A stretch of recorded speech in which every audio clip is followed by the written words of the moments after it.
Hello and welcome to the 18th session of the discussion on machining science course. Now, I will remind you that we were discussing the forces in oblique cutting, and we said that forces or oblique cutting will be different than in the orthogonal cutting, because in case of oblique cutting the tool is inclined to the with the respect to the cutting velocity vector. Therefore, the forces are coming in all three axes, and we have to resolve the resultant force into different planes, particularly in the plane of the plane normal to the cutting edge. So, we will look at this slide. For example, here we have determined analytically the cutting force, okay. Fp, this is the cutting force along the cutting velocity vector, and this Fp is equivalent to the cutting force in the orthogonal cutting, we said. So, this we found out, the expression is the following, and this expression can be further simplified by taking that cos nu s. We know that this is 1 plus root over 1 plus tan square nu s. This is the formula that is known to us. Now, the tan nu s, if you remember, we found out the value of the tan nu s earlier, like is this, like here. Tan nu s we said equal to tan nu c sin lambda n divided by this expression. So, this expression we put in the place of tan nu s, and we find that this can be simplified in the following way. So, finally, this is the final expression of the Fp. We can write it in this way, and this you can now compare with the Fc that we have determined in case of the orthogonal cutting during the Merchant's relationship, and you will find some similarity, except some terms. For example, these terms will be coming new, okay, because these are due to the tool inclination in the oblique cutting. Similarly, we can find out the Fq, which is the Fq prime, okay, and Fq prime will be r prime sine of lambda n minus alpha n. Okay. So, if you remember, in the orthogonal Ft, this is equivalent to Ft in the orthogonal, and Ft was equal to in orthogonal r sine of lambda minus alpha. Okay. So, similarly, we are writing here that this Fq prime is r prime sine lambda minus alpha n. If you compare, the Ft was r sine of lambda minus alpha in orthogonal cutting. Okay. Orthogonal cutting, and here in this oblique cutting it will be r prime, and r prime sine of lambda n minus alpha n can be written as r prime is equal to Fs prime divided by this, okay, or Fs prime can be written as Fs into the cos nu s prime divided by this. Now, therefore, the Fq can be said to be equal to this expression, okay. And the third component Fr is given by Fs prime sin I plus Fr prime cos I, because they are mutually perpendicular. So, therefore, if Fc was equal to, you remember we said that Fp or Fc in equivalent to, this was given by this expression. Okay. So, therefore, in case of Fr, it will be Fp prime sin I, Fs prime sin I plus Fr prime cos I, because they are perpendicular. So, similarly, here you put the values of Fs prime and the Fr prime that we found out earlier, and the final expression can be written as this. So, these are similar, right. If you can see that here the Fq, this is the Fr, they are mutually perpendicular. So, they will be all the stress into stress and through the stress and the area, and this is how the expression can be written. And once again I will repeat that here you will find that there is a similarity between the expressions of the Fp, Fq and Fr in oblique cutting with the Fc, Ft that we have done in case of the orthogonal cutting. Okay. Now, let us see the rake angles. If the forces we have seen, now how the rake angles can be determined in case of the oblique cutting. Now, here what happens, then the basic angles in oblique cutting are the angle ground on the rake face and the tool inclination angle. Okay. Now, since the tool is inclined to the cutting velocity with respect to the cutting velocity vector, therefore, the chip does not flow exactly perpendicular or normal to the cutting edge. It will flow to that side of the normal to the cutting edge where it will get the less resistance to the flow obviously. Okay. So, therefore, in oblique cutting the following rake angles will be given. Now, what I mean to say is that when it will be flowing not normal to the cutting edge, but inclined and to that side of the inclination where it will get less resistance, meaning that where the rake angle or the inclination of the rake angle will be more than it is made on the actual rake face or the rake face of the tool. So, therefore, in oblique cutting the rake angles are the following. One is the normal rake angle. This is the angle between the rake face and a line normal to the cutting velocity vector measured in a plane normal to the cutting edge. Okay. Another angle is the velocity rake angle. This is definition is the same, that is angle between the rake face and a line normal to the cutting velocity vector, but it is measured in a plane parallel to the cutting velocity vector and perpendicular to the finished surface. And the third angle is the effective rake angle, which is by definition same, but measured in a plane where both the cutting velocity and the chip velocity vectors exist. Now, the angle is the same, but the value will be different because they are measured in different planes. One is measured, normal rake angle is measured in a plane perpendicular to the cutting edge. Velocity rake angle is measured in a plane parallel to the cutting velocity vector and perpendicular to the finished surface, and the effective rake angle is measured when both the cutting velocity and the chip velocity vectors exist. Okay. Now, let us see, here we will take the tool and this is the projection of the tool here in this plane, all right. Now, this is the cutting edge and the cutting edge is inclined to the normal to the cutting velocity vector by an angle of I. Here we will take the side view. So, this view will be normal to the cutting edge. Okay. If you take the normal to the cutting edge, this you will get this view where this is the rake face of the tool. And if you look at the tool from this side perpendicular to the rake face, you will see a true view of the rake face where this is the cutting edge, okay, and the chip velocity will be along the rake face. Chip velocity will make an angle of nu c with the normal to the cutting edge. In the other view, which is suppose along the VC, if you take a section along the VC, let us say YY, this will be the YY section. And here this will be the cutting velocity vector. Okay. Now, here is the chip velocity vector. Chip will be flowing along the rake face and this E will be here, the F here will be here in this point at that point. And if we take a section which is along the AE line or AF line, then we will see a view which actually will be true view of the velocity plane, because in here this is called the velocity plane along the chip velocity vector. But here the cutting velocity is perpendicular, here it is not visible because cutting velocity is here in this way. So, therefore, in this view it will be the direction as shown here, this is the VC. Okay.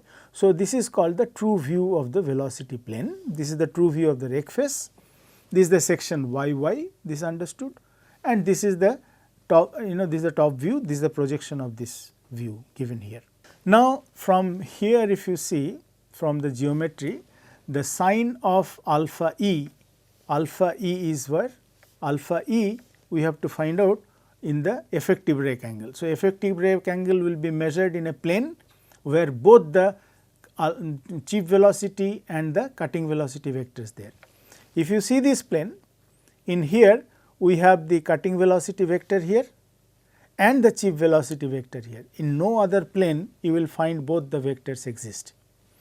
So, therefore, this is the angle which is the effective rake angle, and sine of effective rake angle will be Fe divided by Ae, and from here you find out that with the geometry, that is Fe we are taking from here to here and from here to this view, and Fe can be found out as F E prime, and Fe prime actually I will show it to you, it is not shown exactly here.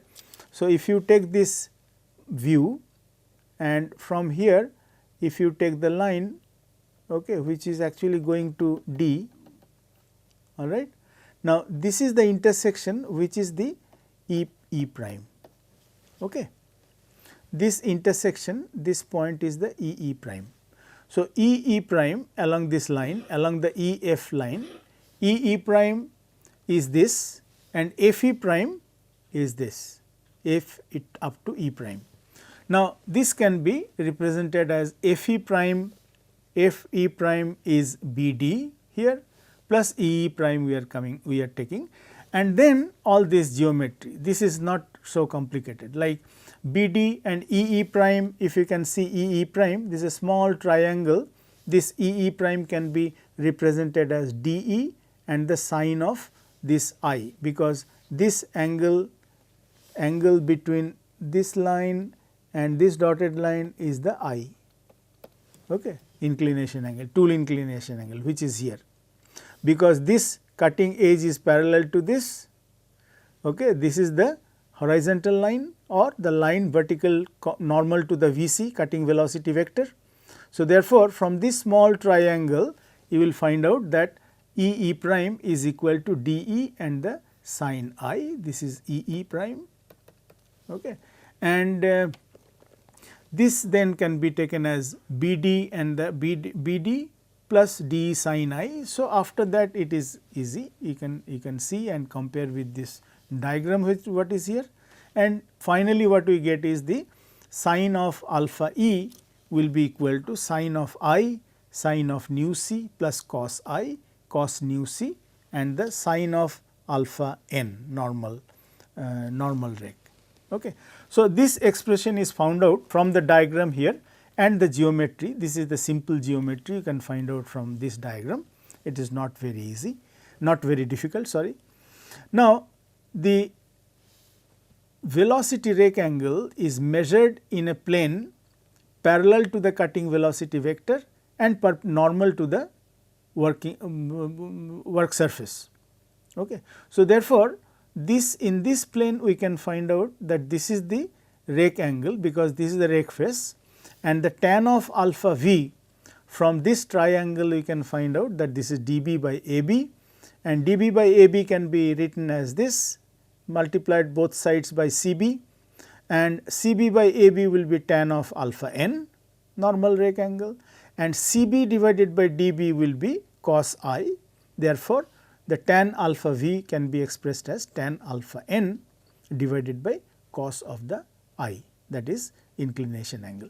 So, overall you can see that you have to represent the tool in the oblique cutting in this way. It is different because the tool inclination angle is there, and we can find out the relationship between the angles, okay, like in here through the geometry, and the geometry is simple. Once you understand the diagram, that how these angles are derived, particularly these three angles. Once again, this is the normal rake angle. Normal rake angle is measured in a plane normal to the cutting edge, and normal to the cutting edge is that if you take a plane which is normal to the cutting edge, let us say this plane, okay, this is the normal to the cutting edge, and along this plane this will be the view, okay, or this will be the section. Now, since here it is view shown, so therefore, it is not hatched, and in this view or in this section, if it is taken as section, the angle between the rake face and a line perpendicular to the cutting velocity vector will be given as can be considered to be as alpha n, which is the normal rake system, normal rake angle.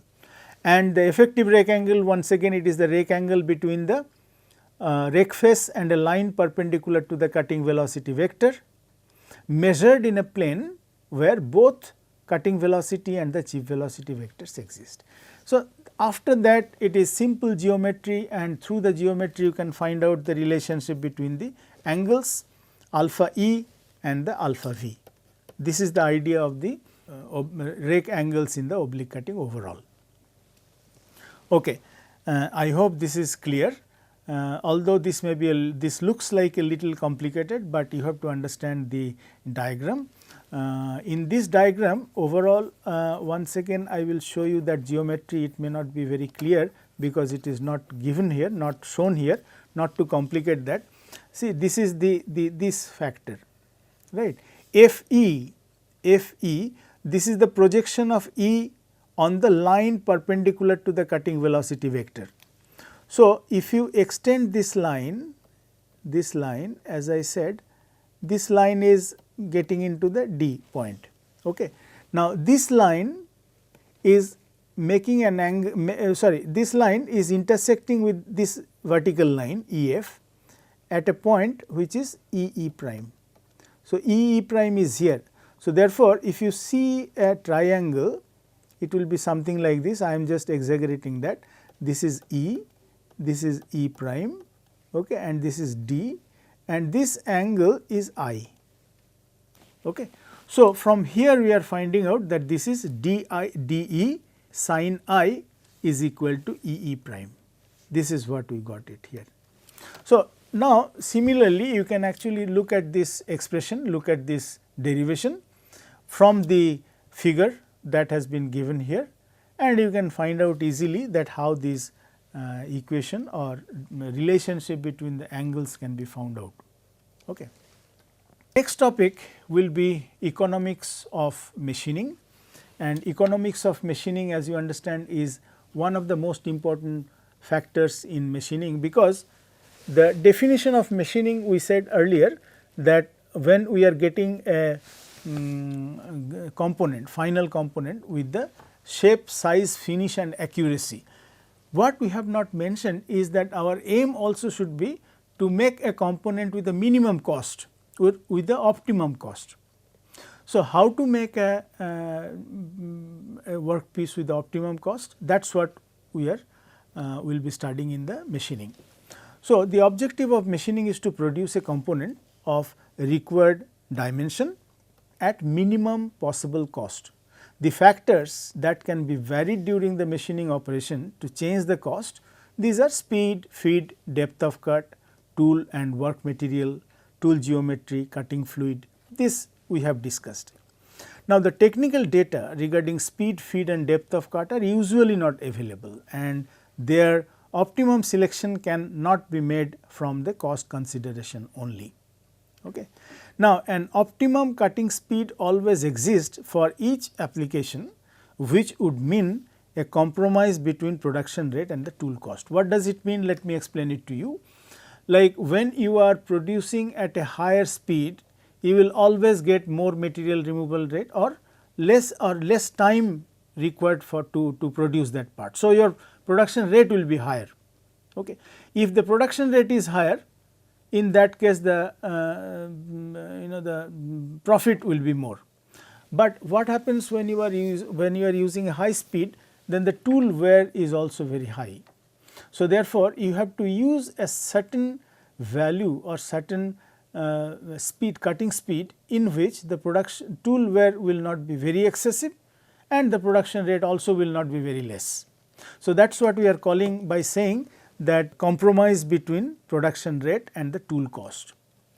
The cost of machining is minimum at a particular set of cutting conditions. So, it is not only the speed, but it will be speed, feed and depth of cut, and when their values are at an optimum level, then the cost will be minimum, and that is the idea of showing in the economics of machining. For simplicity, we will only consider the case of a single pass straight turning operation and obtain the value of optimum cutting speed.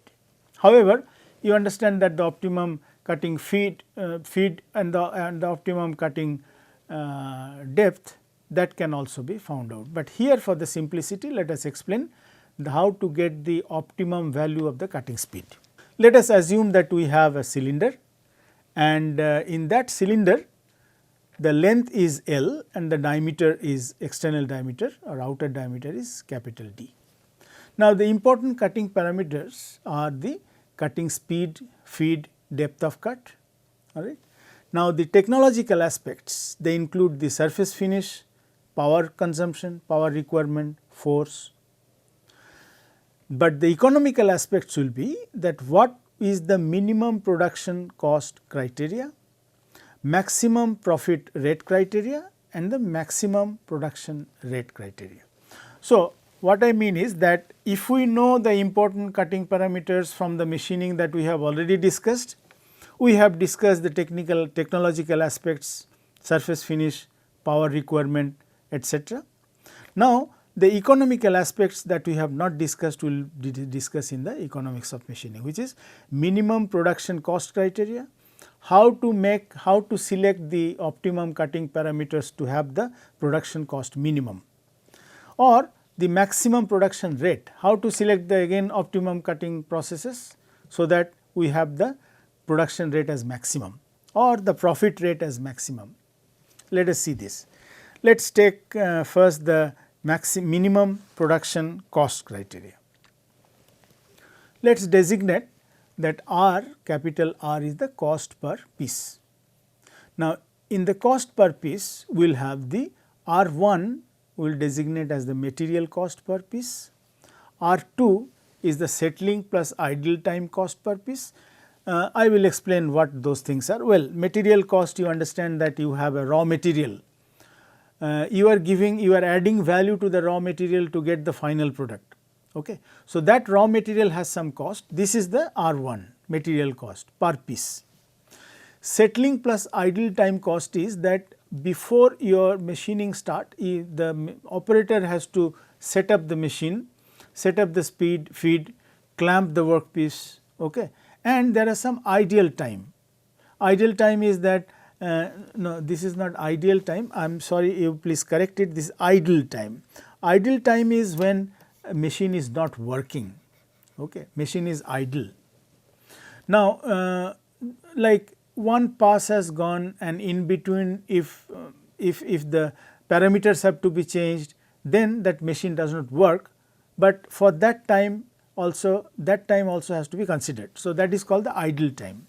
So, this is R2 which is settling plus idle time cost. R3 is the machining cost per piece.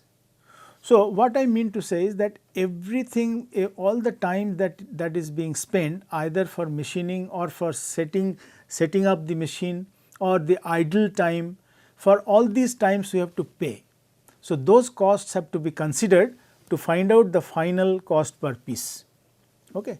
Now, R4 is the cost of the tool changing per piece when the tool is being changed. Okay. Either it can be changed for the regrinding or it can be changed to have another tool fixed in the tool post and so on. R5 is the tool cost per piece. Like you have a tool, suppose that tool cost let us say 100 rupees, let us say for example. Now, with that tool you are machining let us say 2 pieces. So, per piece tool cost will be 50 rupees, this is an example. TS is the settling plus again this is the idle time, IDLE, idle time per piece. Now, settling plus idle time we have seen here, this is the cost we are taking, but here this is the TS which is the settling plus idle time, how much time it is being taken per piece. Capital T will take as a tool life, TCT will take as the tool changing time, Tm is the machining time per piece. Okay. Now, lambda 1 we will take as overhead plus labor cost per minute. What is overhead is that apart from the labor cost that you are paying the salary of a worker, you have to pay for the building where the factory is located, you have to pay for the electricity, you have to pay for the water, you have to pay for the hydraulics, you have to pay for the pneumatics and so on. So, this is all everything included in the overhead. you have to also pay to those people who are involved in the design, for example, who are involved in the advertisement, for example, and all those things are involved in the overhead plus labor cost per minute. And lambda 2 is the tool cost per grinding, like each time it is ground the tool is being worn out. Okay. So, let us say a tool can be ground 5 times maximum. So, if a tool, that earlier tool which you have taken as an example, if it costs 100 rupees, so per grinding it will be 20 rupees is lost, because 5 times it can be ground, after that the tool cannot be reground. So, this is the tool cost per grinding, all right. Now, frequency of tool changing in producing one piece is, we have the machining time Tm, okay. Tm is taken as a machining time, that divided by tool life will give you what is the frequency of tool changing, how many times you are changing the tool. Okay. With these designations, now we have the cost per piece R, this will be equal to the raw material cost plus settling plus idle time cost per piece plus machining time cost per piece, okay, plus we have R4, we said that this is the tool changing cost of the tool changing per piece, okay, and the tool cost per piece. So, all these costs are to be considered for calculating the tool cost per or cost per piece overall, all right. Now, the material cost, that does not depend on the cutting conditions and remains as a constant. Now, what we are discussing here is that what is the optimum cutting speed that we will be getting for making the cost minimum. Now, in the material cost there is the velocity does not affect. So, that does not depend on the cutting condition. So, therefore, this is constant. Now, the setup and idle time cost, this also is independent of the cutting conditions, okay, because whatever cutting conditions you will have a certain settling time and idle time, and that time we have to pay for. So, that is the cost of that time, and this is not dependent on the cutting conditions. Cutting conditions, we mean to say that cutting velocity, feed, depth of cut, etc. So, R2 is given by overhead that you are paying into how much time you are spending for the settling and the idle, that is the settling and idle time per piece Ts, and for each of that, I mean for that time you are paying the overhead and the labor cost. So, this is lambda 1 into the Ts. Now, the machining cost, this is how much you are spending on machining that particular part. R3 is given by machining time we have, and we are paying for that lambda 1, which is the overhead plus the labor cost. Now, the machining time we have seen earlier that this is equal to length of the length of the workpiece that we have divided by feed and the RPM n. So, that into lambda 1 will be equal to the R3. Okay. So, or this can be equal to Tm is equal to this. Now, for example, the V velocity, this is given as the pi dn, okay, and n therefore can be taken as V divided by pi d, and this for unit change you have to do that, you can do this. So, this will be V 1000 divided by pi d, and we are writing this. Now, the rest of the things or the remaining in the cost analysis or the economics in the machining, we will discuss in our next session. Thank you for your attention.